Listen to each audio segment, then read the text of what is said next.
तो सबसे पहले आज हम स्टार्ट करने वाले हैं शेयर कैपिटल। ठीक है, सबसे पहले हमारा पहले चैप्टर है शेयर कैपिटल। शेयर कैपिटल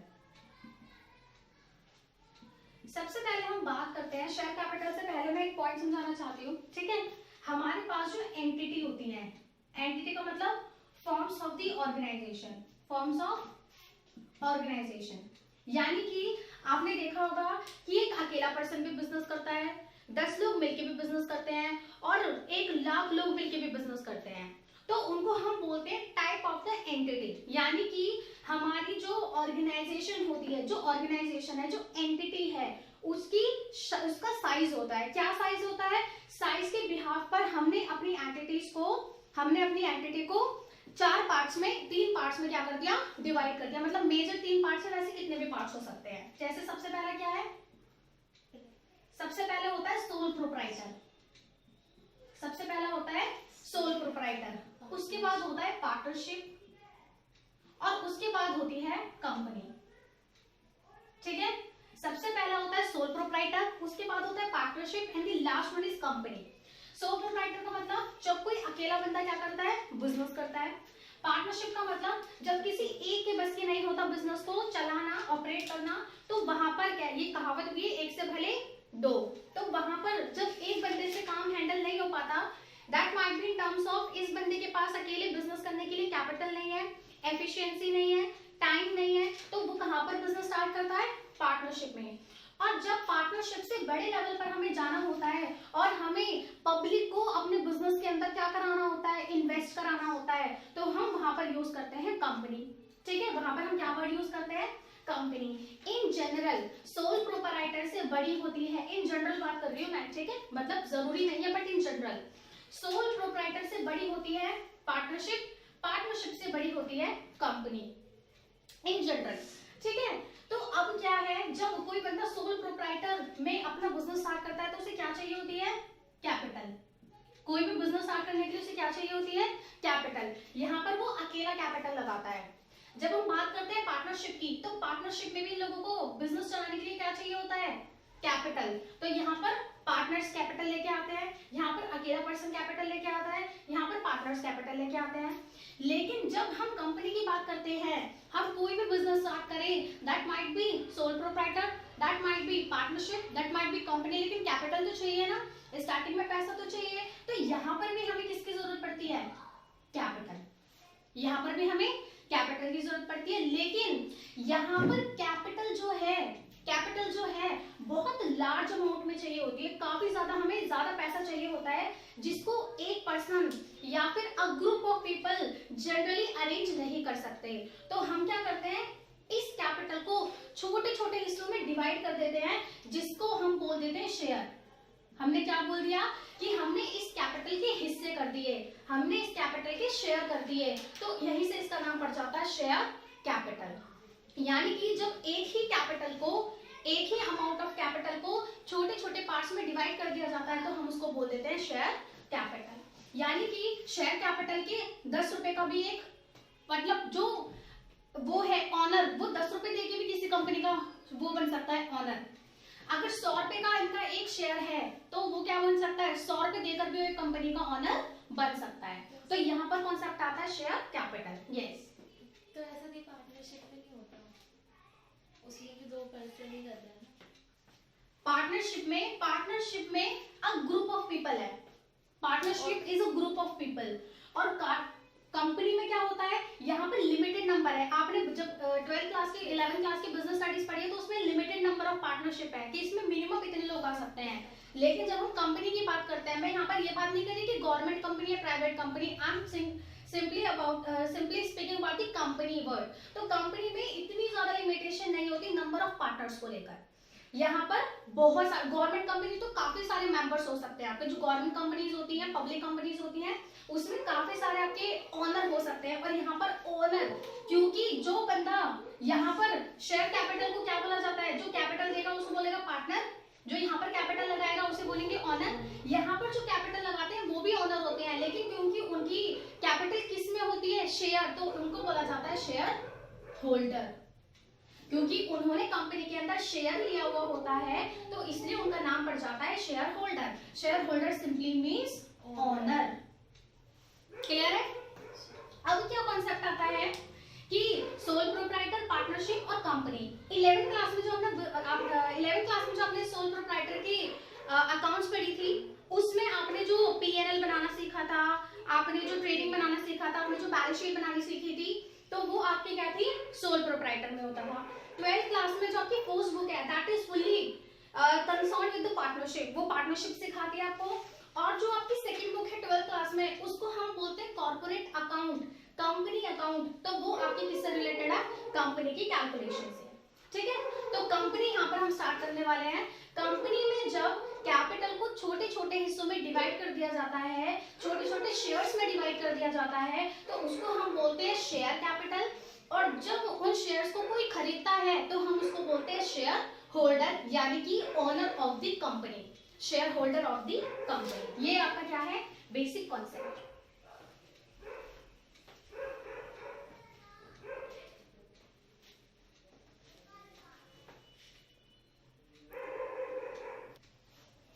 अब आगे बात करते हैं कॉन्सेप्ट्स टू बी कवर्ड। अभी मैं थ्योरी एस्पेक्ट्स बिल्कुल ही इग्नोर कर रही हूँ, क्योंकि इसमें से आपको पता है 6 से 8 नंबर का, वैसे तो 10 मार्क्स का है ये। देखा जाए तो अगर एमसीक्यूज वगैरह अगर हम देखें तो ये सारी चीज अगर हम देखें तो शेयर कैपिटल जो है ये आपका है कम से कम 10 to 12 मार्क्स का अकेला, क्योंकि अब आप एमसीक्यू का फॉर्मेट आ गया आपका। तो थ्योरी एस्पेक्ट अभी मैं इग्नोर कर रही हूँ। थ्योरी की मैं आपको फुल फ्लेज क्लास दूंगी, उसमें आपकी पूरी इसकी शेयर कैपिटल की पूरी थ्योरी कवर करा दूंगी। जैसे types of the share capital, वो तो मैं अभी आपको बताऊंगी। Types of the company, what is the characteristic of the company, what are the advantage of the company, है ना, ये सारी चीजें अभी हम करेंगे। तो सबसे पहले हम बात करते हैं शेयर कैपिटल के अंदर, इस चैप्टर के अंदर कौन कौन से कॉन्सेप्ट्स कवर होने वाले हैं। ठीक है, तो सबसे पहला कॉन्सेप्ट जो हम कवर करेंगे वो यही होगा, issue of share capital. Issue of share capital, share capital को हमें इशू करना है। अब यहां पर दो केस बनेंगे।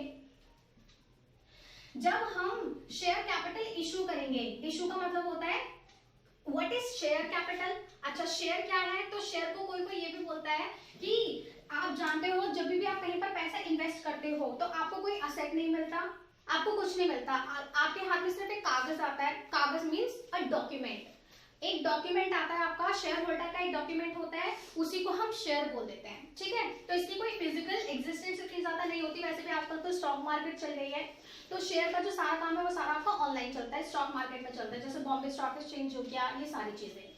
अब क्या होता है, जब इशू ऑफ शेयर कैपिटल की हम बात करेंगे, यानी कि अब हम मार्केट से शेयर कैपिटल का यूज हम कब करते हैं? जब हमें बहुत ज्यादा अमाउंट की जरूरत हो और जब हम इन जनरल पब्लिक से पैसा उधार मांगते हैं। जब हम पैसे उधार नहीं, जब हम उनको अपना ऑनर बनाना चाहते हैं, हम उनको अपना पार्टनर बनाना चाहते हैं, तो वहां पर हमारा यूज होता है issue of share capital.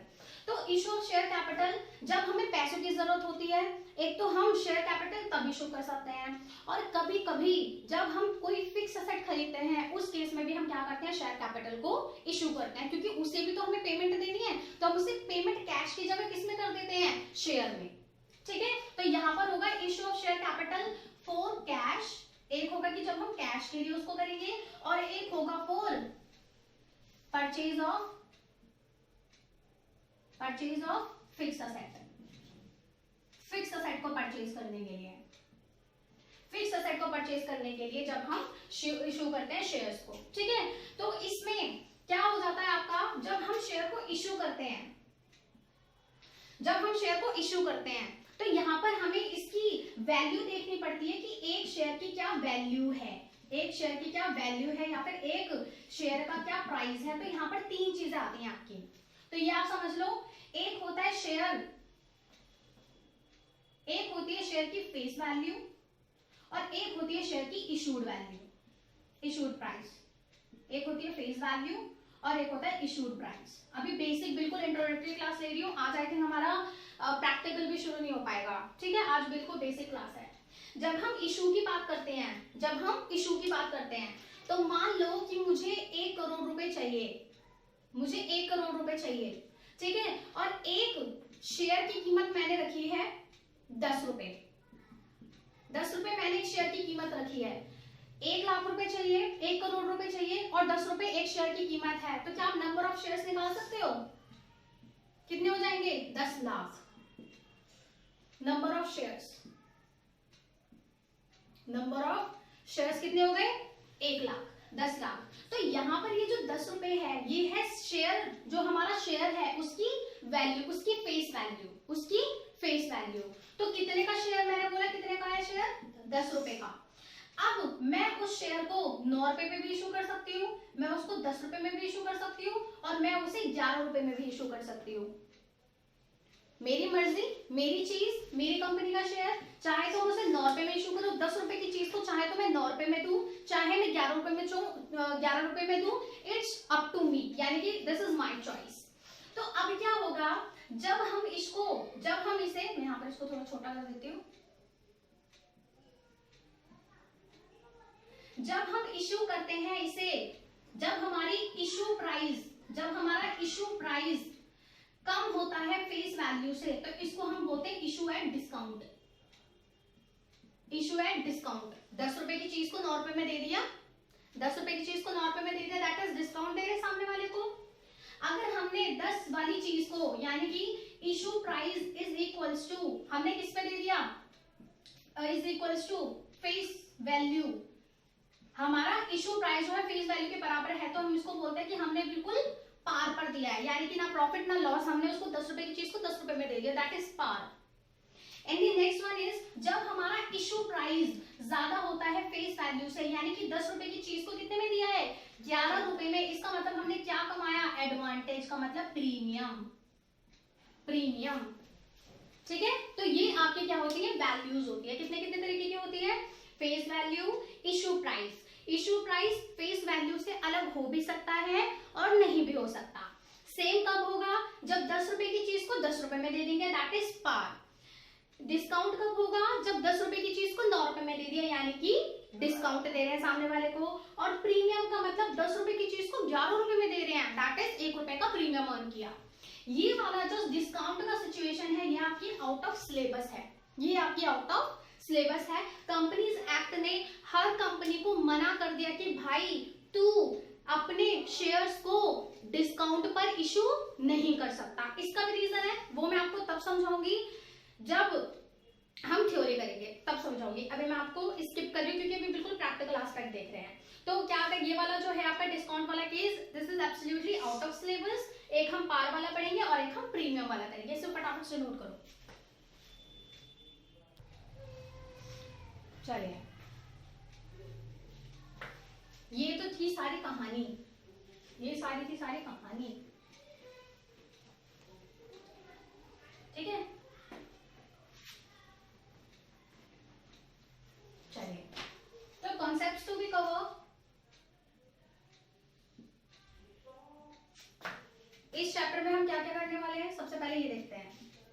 Theory excluding theory, theory नहीं है इसके अंदर, ठीक है। चलिए, बट कॉन्सेप्ट्स आपको बहुत प्यार से समझ आएंगे। तो सबसे पहले होगा इशू ऑफ शेयर,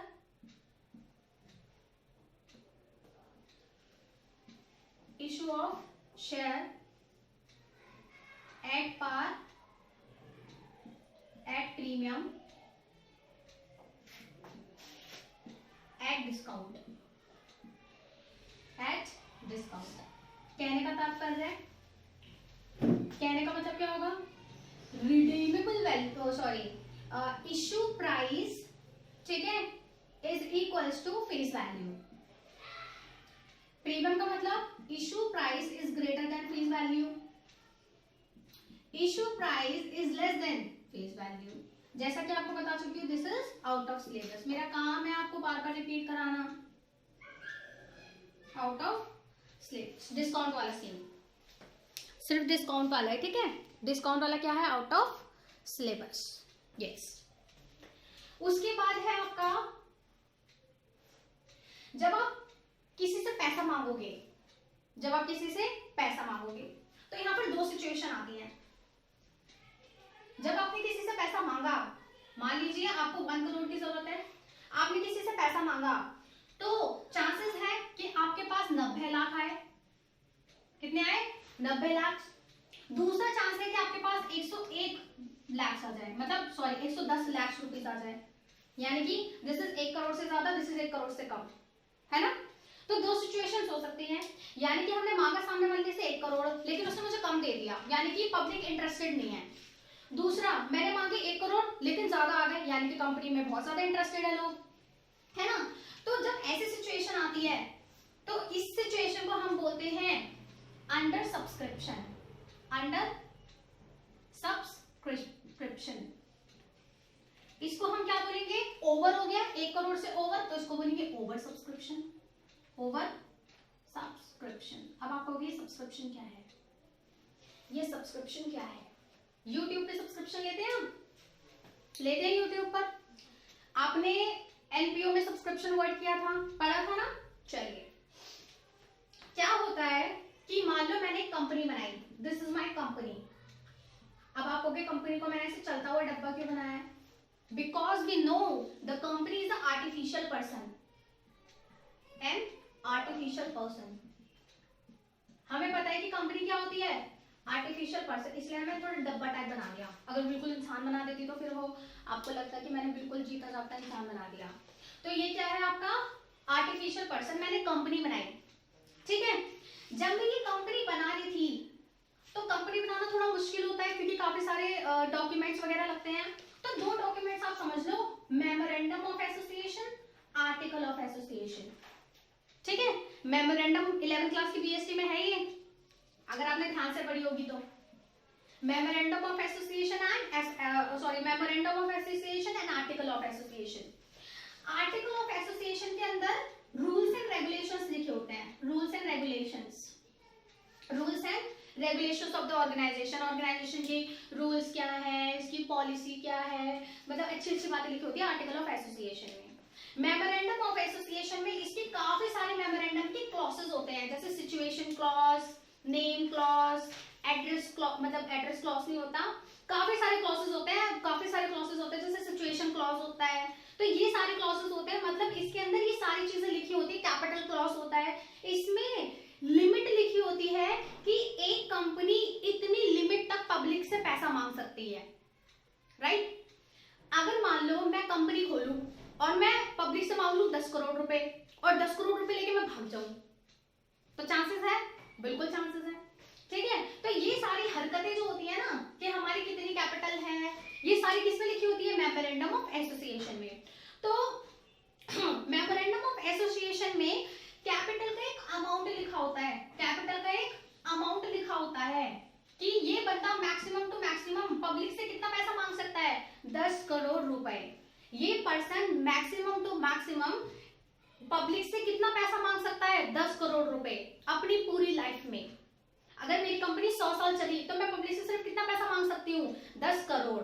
तो ये कैपिटल का अमाउंट जो कंपनीज एक्ट, क्योंकि देखो मैं कंपनी बना रही हूँ तो मैं किसके एक्ट के हिसाब से चलूंगी, कंपनीज एक्ट। तो कंपनीज एक्ट ने मुझे कितना अमाउंट बोला हुआ है, 10 करोड़ रुपए आप पब्लिक से मांग सकते हो। तो यानी कि मुझे इस पे क्या मिली हुई है, अथॉरिटी, मुझे अधिकार है कि मैं कितने पैसे मांग सकती हूँ पब्लिक से, 10 करोड़, क्योंकि मुझे अथॉरिटी है। तो इसी से इसका नाम पड़ गया authorised capital, authorised capital. Authorised capital क्या होती है, ऐसी कैपिटल जो कंपनीज एक्ट ने परमिट किया होता है कंपनी को कि आप इतनी कैपिटल इन जनरल पब्लिक से मांग सकते हो, दैट इज ऑथराइज्ड कैपिटल। इसका कोई भी प्रैक्टिकल यूज आपकी बुक में, आपके सिलेबस में नहीं है, प्रैक्टिकल यूज नहीं है कुछ भी, ठीक है। ऑथराइज्ड कैपिटल में से, ऑथराइज्ड कैपिटल में से अब मैं 10 करोड़ रुपए है, चाहे तो मैं 10 करोड़ रुपए एक बार में मांग लूं या फिर मैं धीरे धीरे करके मांगू। तो अभी मैंने कितने मांगे थे, 1 करोड़ मांगे थे ना। तो मैंने जब 1 करोड़ रुपए यहाँ से ले लिए, 1 करोड़ रुपए जब मैंने कंपनी से मांगे, लोगों से मांगे, जब मैंने 1 करोड़ रुपए लोगों से मांगे तो उसको हमने बोल दिया इशूड कैपिटल। क्या बोलेंगे, इशूड कैपिटल। इसको हम क्या बोल देंगे, issued capital. Wait for a while. तो मेरे पास ऑथराइजेशन कैपिटल कितनी थी, 10 करोड़ रुपए।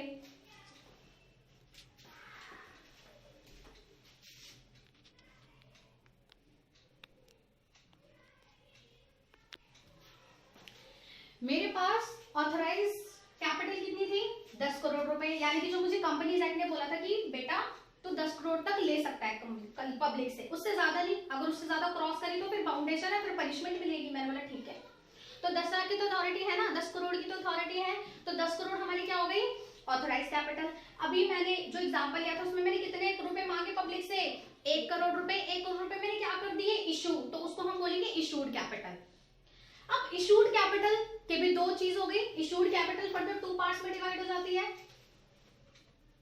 अब मान लो अभी वो वाला सिचुएशन आ गई, इशूड कैपिटल वाला सिचुएशन आ गई, इशूड कैपिटल, इशूड कैपिटल, ठीक है। इशूड कैपिटल मैंने कितनी इशू करी थी, 1 करोड़। अब दो सिचुएशंस है, जब 90 लाख सब्सक्राइब होंगे और जब 110 लाख सब्सक्राइब होंगे। जब 1 करोड़ से कम सब्सक्राइब हुए तो हमने उसको क्या बोला, सब्सक्राइब का मतलब लोगों ने अप्लाई किया शेयर्स खरीदने के लिए, ठीक है, उसको हम बोल रहे हैं यहाँ पर सब्सक्राइब करना। तो 1 करोड़ में से 90 लाख लोगों को लगा कि हमें इस कंपनी में इन्वेस्ट करना चाहिए, तो 90 लाख, 1 करोड़ में से 90 लाख के लिए मेरे पास क्या आ गई, एप्लीकेशंस आ गई। 1 करोड़ में से 110 लाख के लिए मेरे पास क्या आ गई, एप्लीकेशंस आ गई, लोगों ने सब्सक्राइब किया। तो जब 1 करोड़ से कम हुआ तो हम उसको बोलेंगे अंडर सब्सक्रिप्शन। जब 1 करोड़ से ज्यादा आए मेरे पास एप्लीकेशंस तो मैंने उसको बोल दिया ओवर सब्सक्रिप्शन।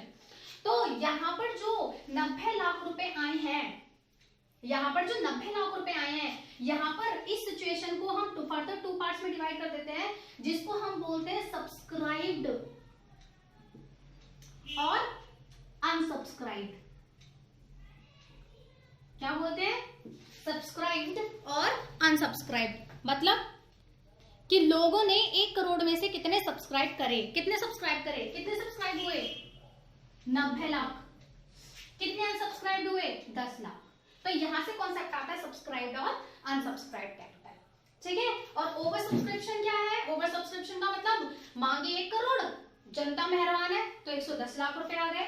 तो अब हम क्या करेंगे यहाँ पर, अब भाई देखो जब हमने 1 करोड़ के लिए बोला है तो हम 10 लाख रुपए हम रख नहीं सकते ना, क्योंकि 1 करोड़ की एप्लीकेशंस बनाई है हमने, तो हमें क्या करना पड़ेगा, 10 लाख रुपए का, तो वो हम रिजेक्ट करनी पड़ेगी या फिर रिफंड करनी पड़ेगी। क्या करनी पड़ेगी, रिफंड। लेकिन इसको रिफंड करने के भी बहुत तरीके हैं, इसको रिफंड करने के बहुत तरीके। या तो मैं साफ सीधी बात रिफंड कर दिए 10 लाख रुपए, ठीक है, या फिर मैं क्या करूंगी कि ये जो 10 लाख रुपए आए हैं इनको मैं एडजस्ट कर दूंगी, यानी कि जिन लोगों ने मेरे पास अप्लाई किया है ना शेयर्स के लिए, जब मैं उनसे बाकी फर्दर पैसे मांगूंगी तो मैं यहाँ पर इन पैसों को एडजस्ट कर दूंगी। एडजस्ट वाला केस अभी आपको थोड़ा हो सकता है क्लियर ना हो, लेकिन मैं भी आपको इसको गारंटेड अगली क्लास में क्लियर करूंगी। एडजस्ट का मतलब होता है आगे एडजस्ट कर लेना। जैसे मान लो आपने मुझे एक्स्ट्रा फीस दे दी, तो उस केस में मेरे पास खुले नहीं थे, मेरी फीस है 900 रुपए, आपने मुझे दे दिया 1000 रुपए, तो उस समय मेरे पास क्या नहीं थे, 100 रुपए खुले नहीं थे। तो मैंने आपको क्या बोला, जब इसको अगले मंथ की फीस में क्या कर लूंगी, एडजस्ट कर लूंगी। तो कंपनी भी क्या कर लेती है, 10 लाख रुपए को एडजस्ट कर लेती है। और तीसरा रास्ता होता है कि कंपनी थोड़े से पैसे तो रिफंड कर देती है और थोड़े से पैसों को क्या कर लेती है, एडजस्ट। तो ये आपके पास ऐसे करके 3 ऑप्शन आ जाते हैं, 5 लाख रुपए उसने रिफंड कर दिए और 5 लाख रुपए उसने एडजस्ट कर दिए, ठीक है। तो यही बेसिक हमारा कॉन्सेप्ट है, जहां पर ये पूरा का पूरा आपका कॉन्सेप्ट तो भी कवर आ गया। एक बार ओवरव्यू देती हूँ, फटाफट से इसे नोट करो पहले। चलिए वीडियो पॉज करके आप लोग नोट कर लेना। तो यही है हमारा basic concept to be cover in the share capital chapter, बस यही है, ठीक है। अब मैं आपको थोड़ा अच्छी प्यारी प्यारी राइटिंग में लिख के दिखा देती हूँ, ठीक है। तो सबसे पहले एक बार समझा देती हूँ कॉन्सेप्ट टू बी कवर। सबसे पहले issue of capital, issue of share या फिर इशू ऑफ कैपिटल। सबसे पहले एट पार, फिर एट प्रीमियम, डिस्काउंट वाला केस आउट ऑफ सिलेबस है तो नहीं पढ़ेंगे। उसके बाद फिर आ जाता है अंडर सब्सक्रिप्शन या फिर ओवर सब्सक्रिप्शन। अंडर सब्सक्रिप्शन में 2 केस आ जाते हैं कि कितना सब्सक्राइब है कितना अनसब्सक्राइब है। ओवर सब्सक्रिप्शन में पैसे को, जो एक्सेस पैसा आ गया उसको रिफंड करेंगे या फिर उसको एडजस्ट करेंगे या फिर थोड़ा सा एडजस्ट करेंगे, थोड़ा सा रिफंड करेंगे। और यहीं पर लग जाता है आपका प्रोराटा, जिससे बच्चे डरते हैं, जिससे उनकी रूह कांपती है। प्रोराटा, यहीं पर कॉन्सेप्ट आता है प्रोराटा। तो अभी प्रोराटा बताऊंगी, व्हाट इज प्रोराटा, ठीक है। यहीं पर आपको कॉन्सेप्ट लगता है प्रोराटा। अभी मैं आपको 2 मिनट में प्रोराटा समझाती हूँ, पहले मैं अपना वो कंप्लीट कर लूँ जो मुझे आपको कराना है।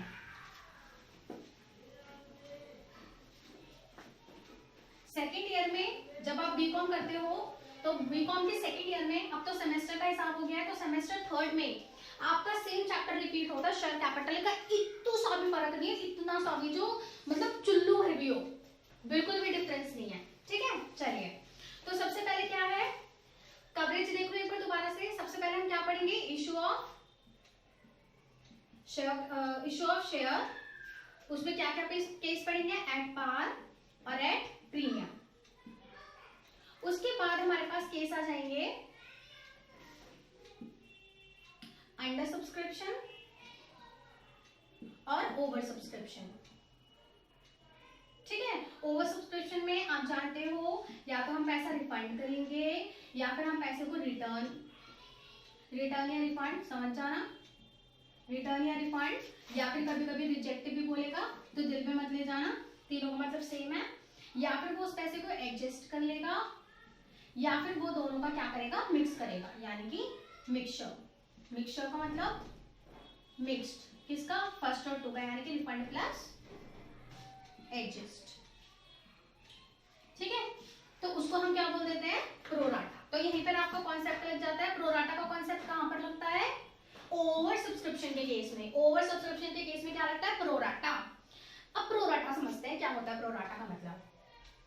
प्रोराटा का मतलब होता है कि ये जो आपकी ओवर सब्सक्रिप्शन आई थी ना 110 लाख रुपए की, हमने सामने वाले बंदे से मांगे कितने थे, 1 करोड़ रुपए, मतलब 100 लाख रुपए। हमने सामने वाले बंदे से मांगे 16 लाख रुपए, वो कुछ ज्यादा मेहरबान हो गया, हमें 110 लाख रुपए देने लग गया। तो अगर हम कर रहे हैं रिफंड, तब तो प्रोराटा का कोई केस ही नहीं है।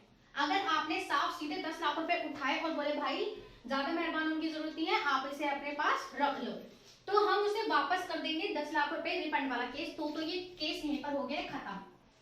लेकिन अगर आप ज्यादा चाहते बन रहे हो किसी के, इन द सेंस कि आप सोचो कि भाई देखो दिल नहीं दुखना चाहिए किसी का, दिल नहीं दुखना चाहिए। अगर इस बंदे ने हमारी कंपनी में शेयर इन्वेस्ट किया है ना, तो हम इसको खाली हाथ नहीं जानते कि कुछ तो देंगे ही देंगे। तो हम यहाँ पर निकाल लेते हैं रेशियो। हम यहाँ पर क्या निकाल लेते हैं, रेशियो। रेशियो का मतलब ये कितना था, 110 लाख इस टू 100 लाख, लैक्स से लैक्स कटा, 10 से 10 कटा, नई रेशियो आ गई 11:10। कहने का मतलब है कि जिस बंदे ने हमारे पास 11 शेयर के लिए अप्लाई करा, उसको कम से कम 10 शेयर तो देंगे ही देंगे। और जो 1 शेयर का पैसा है, 1 शेयर के पैसे को क्या कर देंगे फिर, एडजस्ट, या फिर एक शेयर के पैसे को क्या कर देंगे, रिफंड। ठीक है, यहाँ पर आपने देखो किसी का दिल नहीं दुखाया है ना, यहाँ पर आप बदतमीज हो, आपने दिल दुखा दिया, बेचारे ने इन्वेस्ट किया आप तो एक तो अपनी कंपनी में, ऊपर से आपने उसको हर्ट कर दिया। तो यहाँ पर ये सारे केसेस आपके क्या हो जाते हैं, अप्लाई हो जाते हैं। तो यहाँ पर रिफंड वाला केस कब आता है, प्रोराटा वाला केस को ही हम यहाँ पर प्रोराटा वाला केस बोलते हैं। जब हम एक स्पेसिफिक रेशियो निकालते हैं, जब हम एक स्पेसिफिक रेशियो निकालते हैं, जब हम किसी का दिल नहीं दुखाना चाहते, एक्चुअली दिल दुखाने वाली बात नहीं है, बात है कंपनी की गुडविल की। यहाँ पर कंपनी की गुडविल खराब होगी। ठीक है, एक तो सामने वाले बंदे को आप पैसा दे रहे हो, ऊपर से आपसे पैसे लेना मना कर दिया उसने, तो वो अगली बार बोलेगा यार ये तो मैं तो इस कंपनी में इन्वेस्ट करना ही नहीं चाहता क्योंकि मेरी बेइज्जती कर देता है। मैं इन्वेस्ट करना चाहता हूँ, मेरे पैसे वापस आ जाते हैं, मैं इन्वेस्ट करता हूँ, मेरे पैसे वापस आ जाते हैं। तो इससे कंपनी की गुडविल खराब होती है और आगे जाके कंपनी को फंड रेज करने में दिक्कत आ सकती है, क्योंकि उसको फंड रेज करने में दिक्कत आ सकती है क्योंकि जो इन्वेस्टर, जो 10 लाख रुपए का इन्वेस्टर था, वो इससे नाराज हो जाएगा, और अगली बार जब इसको पैसों की जरूरत पड़ेगी तो वो इन्वेस्ट नहीं करेगा। तो इस वजह से अपनी गुडविल वगैरह को बचाने के लिए, अपने इन्वेस्टर्स को खुश रखने के लिए क्या करते हैं, ये एक प्रोराटा, एक रेशियो निकाल लेते हैं जिसको हम बोलते हैं प्रोराटा, जहां पर वो 1 शेयर के पैसे को एडजस्ट भी कर सकता है या फिर वो एक रुपए के शेयर को क्या कर सकता है, पैसे को रिफंड भी कर सकता है। तो ये आपका प्रोराटा का केस है। उसके बाद आपका नेक्स्ट केस आता है जिसको हम बोलते हैं कॉलिन एरियर। ठीक है, और उसके बाद आता है कॉलिन एडवांस, और उसके बाद एक आता है आपका शेयर इशूड टू वेंडर। ठीक है, इसको नोट कीजिए, समझाती हूँ अभी। चलो आज का लास्ट कॉन्सेप्ट देख लो, कॉलिन एरियर और कॉलिन एडवांस। कॉलिन एरियर का मतलब होता है कि मैंने जब किसी पर्सन से पैसे मांगे, ठीक है, जैसे मान लो 10 रुपए का मेरा एक शेयर 10 रुपए का है, तो मैंने एक बार में बर्डन नहीं डाला, और खैर मुझे भी पैसों की देर देर में जरूरत पड़ती है क्योंकि मेरा काम चल रहा है। तो मैंने एक शेयर 10 रुपए का है ना, तो मैं पहले 3 मांगती हूँ, फिर 4 मांगती हूँ, फिर 3 मांगती हूँ, ठीक है। तो टोटल कितने हो गए? 10 रुपए।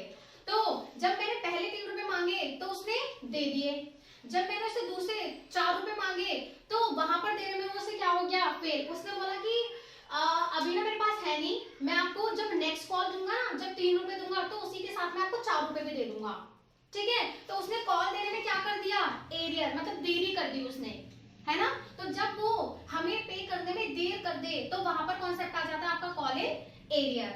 अब क्या हुआ? दूसरा investor on the same time, जब हमने उससे पहली कॉल मांगी उसने दे दी, दूसरी कॉल जब हमने मांगी तो उसने दूसरी वाली कॉल के साथ तीसरी कॉल भी दे दी, यानी कि टोटल उसने कितने रुपए एक साथ दे दिए?